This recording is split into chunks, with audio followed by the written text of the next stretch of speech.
Sarah, yung crush ko, hindi na makita yung crush niya. Pag hindi mo na siya crush, titigil lang ko lang. Kaya piliin mo ko para makapasok ka. May-ari ng damdamin ng minamahal ko. Sinabi ko ta, follow nyo guys.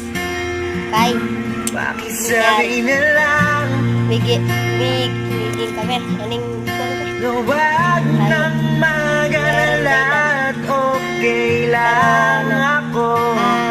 Kuwento ko na lang sa susunod na video. Kaya, mag-iingat kayo sa bagyo. Sabi nga ng iba, bagyo, basta bagyo yan. Alam nyo na yan. Bye-bye!